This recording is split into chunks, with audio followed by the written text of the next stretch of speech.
The story of The Wizard of Oz.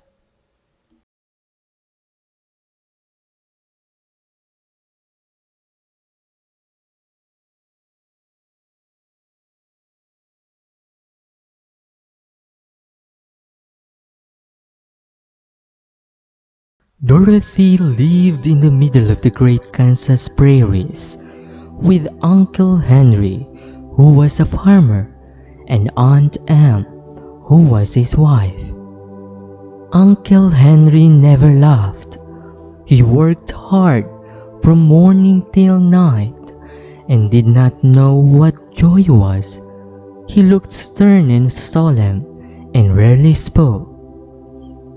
When Aunt Em came there to live, she was a young pretty wife. The sun and wind had changed her too. Her eyes had lost their sparkle. Her cheeks and lips were no longer red. When Dorothy, an orphan, came to live with her Aunt Em, had been startled by the child's laughter. She wondered how the little girl could find anything to laugh at.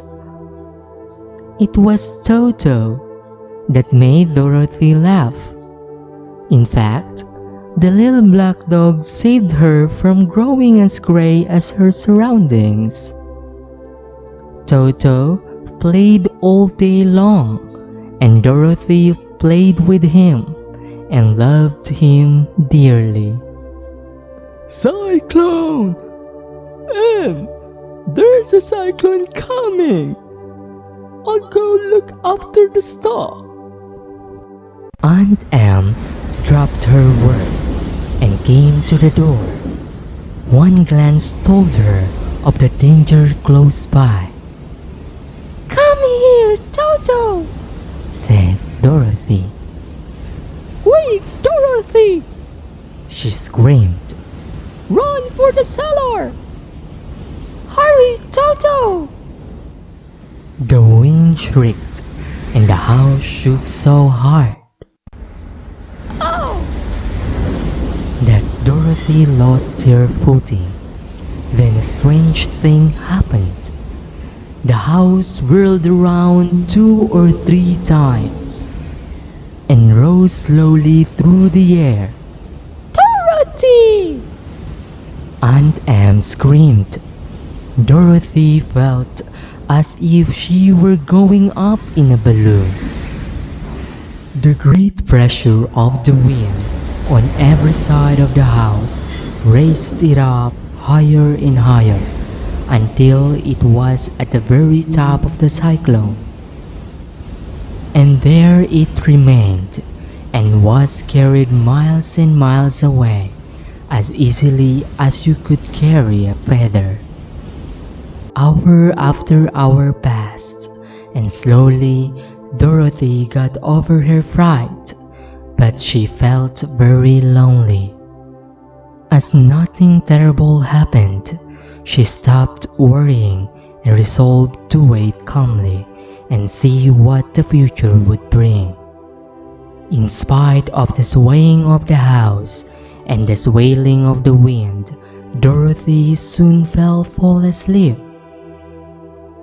She was awakened by a shock, so sudden and severe that if Dorothy had not been lying on the soft bed, she might have been hurt. "Where are we?" The cyclone had set the house down in the middle of a marvelous and beautiful country. While Dorothy stood looking eagerly at the strange and beautiful sights, she noticed a group of the strongest people she had ever seen coming toward her. When these people drew near the house, they paused and whispered among themselves, as if scared to go further.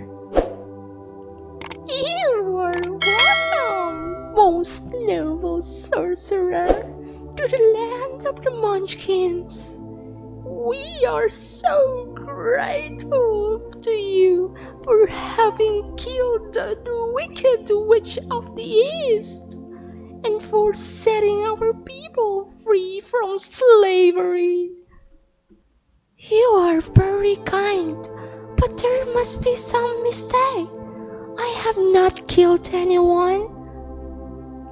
Your house did anyway, and that is the same thing.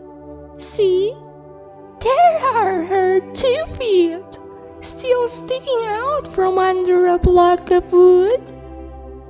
Oh no! The house must have fallen on her. What should we do? Who was she? She was the wicked witch of the East. She had held all the Munchkins in bondage for many years, making them slave for her night and day. Now they are all set free for the favor. But who are the Munchkins? They are the people who live in this land of the East, where the wicked witch ruled. So, are you a Munchkin? I'm a good witch and people love me. I am not as powerful as the wicked witch of the East, or I would have set the people free myself. But I thought all witches were wicked. Oh no, that's a great mistake. There were only 4 witches in all the land of Oz, and 2 of them, those who live in the north and south, are good witches.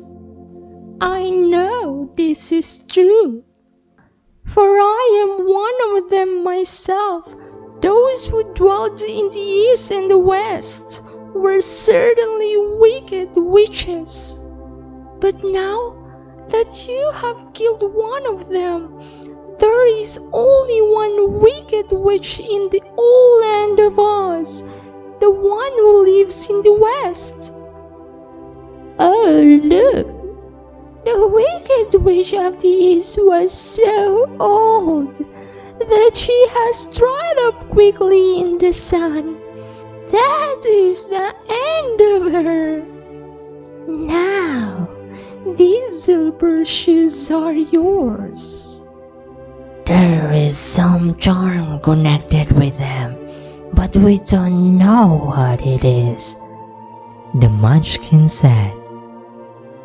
I am so anxious to get back to my aunt and uncle, for I am sure they will worry about me. Can you help me find my way? The land of Oz is surrounded by a great desert that cannot be crossed. I'm sorry, my dear. You will have to live with us. Dorothy began to sob at this, for she felt lonely among all these strange people. Her tears seemed to distress the kind-hearted Munchkins, for they immediately took out their handkerchiefs and began to cry. Don't cry, my child. You must walk to the city of Emerald, to the Wizard of Oz. Perhaps he will help you. Where is this city? It is exactly in the center of the country and is ruled by Oz, the great wizard. It is a long journey, my dear, through a country that is sometimes pleasant and sometimes dark and terrible. However, I will use all the magic arts I know of to keep you from harm. Won't you come with me? No, I can't do that. But I will give you my kiss, and no one will dare harm a person who has been kissed by the witch of the north.